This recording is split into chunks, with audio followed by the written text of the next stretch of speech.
Dr. Brown, welcome to Armenia and thank you for joining us. It is my pleasure to be back in Yerevan. I'm very happy to be here. Thank you. So the first question, you serve on the advisory board for the International Association of Genocide Scholars. This year, the Global Forum Against the Crime of Genocide is organized in cooperation with this association. How relevant, in your opinion, is the topic of the forum, prevention of genocide through culture, education, and museums? How important is the role of education raising awareness in terms of prevention?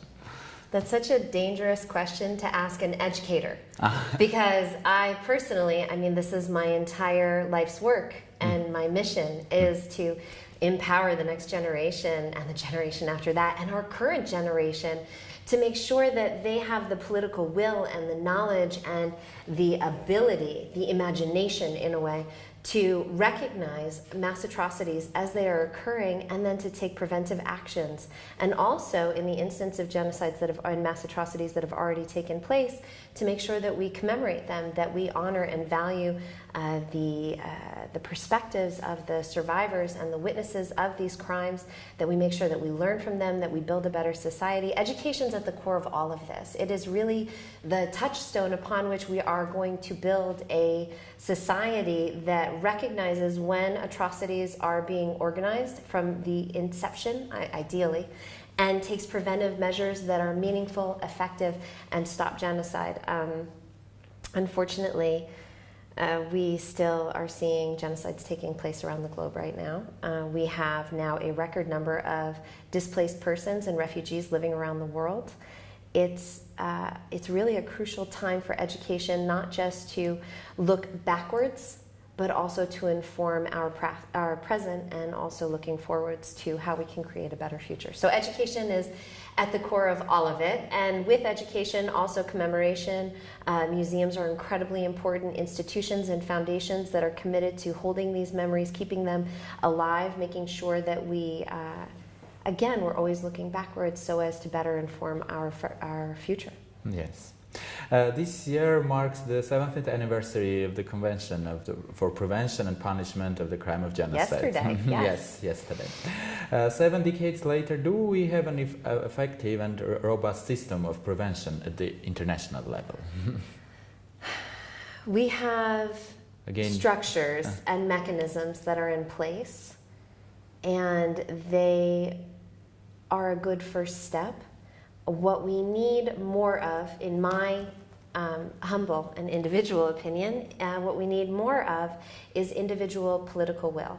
And political will on the part of international actors, leaders who are able to take those structures that are already in place and make meaningful use of them so as to enact prevention of genocide and to make sure that that 1948 convention eventually becomes a relic of the past, something that we talk about. Remember when we had, in 1948, we had to create that convention on the punishment of this crime. Ideally, I would like a day to come when we can look backwards and say, it's far in the distant past. But for now, I would say we have the institutions in place. What we need more of is political will. Mm-hmm. Dr. Brown, as I know, you are the author of the book entitled Gender and the Genocide in Rwanda, Women as Perpetrators and Rescuers, where you examine the role of women both as rescuers and perpetrators, and how did you decide to do it? That's a very good question. I started working in Rwanda in 2004. And at the time, I came during the 10th commemoration of the genocide against the Tutsi there. And I remember at that time I was really still learning about the genocide. And when I came back, when I returned several times since then, but when I returned to start my Ph.D. work, my doctoral work, I initially had an idea of doing a comparative study between Rwanda and Burundi, and I found that there was so much that was left to be studied in Rwanda that I was going to focus my comparative lens on Rwanda instead. And something that I kept reading, there are all these amazing books out and great scholarship about perpetrators of genocide. But in Rwanda in particular, the scholarship and also the popular discourse really focused on men as the primary actors, and women were often categorized as victims or as bystanders. And there was this passivity to their role that did not seem to be a full and nuanced reflection of what women were doing during the genocide. And so I really started with the most basic of questions. It was a question that was informed by renowned feminist scholar Cynthia Enlow, who said, when you're trying to do feminist analysis, ask where are the women and start counting them. And that's where I started. I just started asking, where were the women during the genocide in Rwanda? What were they doing? How many were there?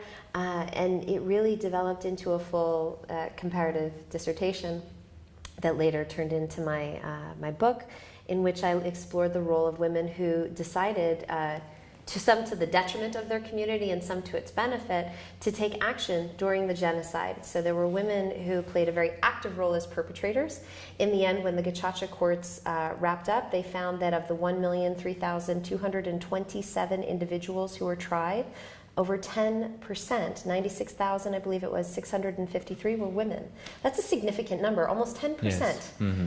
And on the other side, women actually went to great lengths in order to rescue, often at the risk not just of themselves, but also to their family, because it was known that there were great punishments if you were found to be harboring Tutsis during this period. And so that informed my decision, and then it really went from there. And I'm just so thankful for the many individuals in Rwanda who gave me their testimony and really facilitated the creation of that book. Yes. And now let's speak about the Armenian genocide. As I know, you studied about our genocide for the first time in school, and you had started to protest why the world didn't recognize it. Yes. Yes. So as I was saying before, when we were preparing for this conversation, I first learned about the Armenian genocide when I was in high school. Mm-hmm. I had a psychology course that I took, I believe, as a junior. In high school, I was 17 years old, and 17 years old, and I had grown up on the legacy of the Holocaust. This was part of my family's identity and history, and I'd always heard about this popular adage, never again. And I never had heard of the Armenian genocide. And so when I heard of it, I was indignant, I was upset, I was even further upset by the fact that the United States government had not yet recognized the Armenian genocide. And so I asked my teacher, Mr. Bayeta, what can we do? And he said, well, we can fight for the recognition of the Armenian genocide. And you have started to fight. So I started a petition. I didn't go very far, but I started a petition in my high school. We ended up collecting over 300 signatures for the state of Massachusetts to recognize the Armenian genocide. And it was this small high school-wide effort. But it was a great effort in that it educated all of my classmates. During the lunch hour, you could see me walking around with a clipboard, and I had several paragraphs in which I described what had happened and that this is an atrocity and that we need to recognize it. And I was very determined, and that later on informed my undergraduate studies. And then as a doctoral student, I had the great privilege of studying under Taner Akçam, who is the only chair for Armenian Genocide Studies throughout North America. And he just further enriched and informed my understanding of what took place under the cover of World War I, and the atrocities and the absolute need to continue to inform and commemorate and identify it as a genocide. So you did a great job as a student. Thank you very much for it. I appreciate it. I was 16, 17. I was really young. And my last question, in 2015, the UN General Assembly adopted the resolution initiated and sponsored by Armenia, where it designated December 9, yesterday, as the International Day of Commemoration and Dignity of the Victims of Genocide and of the prevention of this crime. How this official attribution can help the efforts of keeping the memory of past genocides alive?